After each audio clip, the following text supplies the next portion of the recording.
ঈদের আনন্দ বিষাদে রূপ নিল খামারি আলমগীরের। মাত্র ৩ দিনের ব্যবধানে মারা গেল ১৮,০০০ পোল্ট্রি মুরগি। মাটির নিচে চাপা পড়ল তার ৪০ লাখ টাকার স্বপ্ন। ঘটনাটি টাঙ্গাইলের বাসাইলের হাবলা বিলপাড়া এলাকার। অভিযোগ উঠেছে রেনেটা ফার্মা লিমিটেডের ওষুধ ও ভেটেরিনারি চিকিৎসকের ভুল পরামর্শে প্রাণ হারিয়েছে এসব মুরগি। ন্যায্য মূল্যে বাজারজাত করার স্বপ্ন দেখা খামারি এখন দিনার দায়ে দিশেহারা। এখন হুট করে ওষুধ খাওয়ানোর পরে রাতে ৯টার পর থেকে মরা শুরু করছে, রাত ৪টা পর্যন্ত। মানে এমনভাবে মরতেছে যে তুলনার বাইরে। মানে কি বলবো আর, এই যে বস্তাগুলো আমরা ফেলাইতে ফেলাইতে মানে এই 5 মিনিটে প্রায় 2-3 বস্তা করে মারা যায় প্রায়। আর মাত্র 1500 মুরগির মতো বাঁচে আছে। এই জায়গায় আমি অনেক দিন থেকে কাজ করি, 7-8 বছর থেকে কাজ করি। তবে এরকম কোথাও যে মুরগি মরে নেই। এই রেনাটা কোম্পানির ওষুধ খাওয়াইয়া এই দীর্ঘ 3 দিন থেকে 18,000 মুরগি মারা শেষ। এখন কোম্পানি তো অস্থিরতা হয়ে গেছে, আমাদের মহাজন কেমনি বেতন দেবে আঙ্গুর খাসা মাথা সব বিক্রি করে দিতেছে। তো এখন কথাবার্তা মানুষের সাথে কথাবার্তা বলতেই আছে না। গত 17 ফেব্রুয়ারি রাতে ওষুধ প্রয়োগের পর থেকেই শুরু হয় মরক। অথচ বিপদে পাশে দাঁড়ানো তো দূরে থাক, উল্টো একে অপরের ওপর দায় চাপাচ্ছেন দায়িত্বরত চিকিৎসকরা। সিনিয়র ডাক্তারের পরামর্শের দোহাই দিয়ে দায় এড়িয়েছেন অপসোনিন ও রেনেটা ফার্মার প্রতিনিধিরা। তাহলে আপনাদের ডাক্তারে যে আমি ভাই এত ট্রাই করলাম, উনি আরো কোম্পানির ডাক্তার পাঠাইলো তো হেও আইলো না। আপনারা কমসে কম আয় না দেখা যাইতেন। আপনাকে কি আমি মারমো বা ফাঁসি দিমো, তাও তো আপনারা আইলেন না ভাই। আজকে আমার এত বড় ক্ষতি হয়ে গেল। তা ঠিক আছে ভাই, এটা তো এখন সেদিন তো এখন এইরকম হইলো, হওয়ার পরে তো এখন আমি তো একটু ব্যস্ত ছিলাম, যাইতে পারলাম না।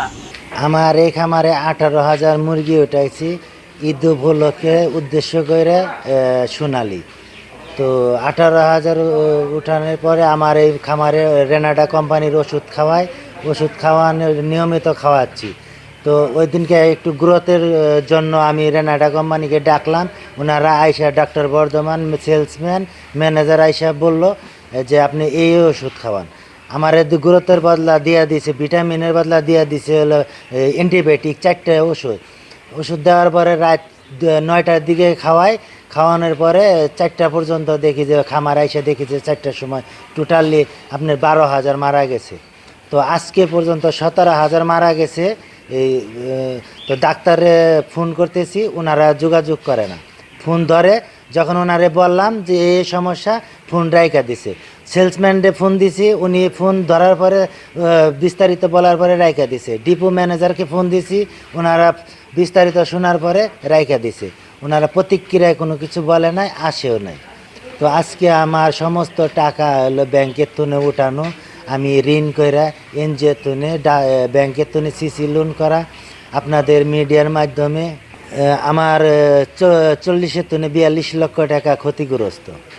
তো আমি এই টাকা কোথায় তুলে দিব আমি তো ভেবে পাচ্ছি না। আমার কর্মচারীর বেতন দেওয়া লাগবে। তো আমি খুব অসুবিধার মধ্যে আছি। আমি একটা থানায় জিডি করছি। তো আমি ওসি স্যারের কাছে আবেদন করব যে এই বিষয়টা জানি উনি কোম্পানির সাথে আমার সাথে একটা ক্ষতিপূরণের ব্যবস্থা করে দেয়। অসাধু কোম্পানি ও চিকিৎসকদের এমন খামখেয়ালিতে পথে বসার উপক্রম কর্মচারীদের। অভিযোগ পাওয়ার পর ঘটনাস্থল পরিদর্শন করে সত্যতা পাওয়ার কথা জানিয়েছে পুলিশ। আর অভিযোগ পেলে তদন্ত করে ব্যবস্থা নেওয়ার কথা জানান জেলা প্রাণী সম্পদ কর্মকর্তা।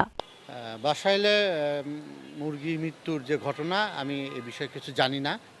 এটা আমাকে কেউ মৌখিকভাবে বা লিখিতভাবে কেউ জানায়নি।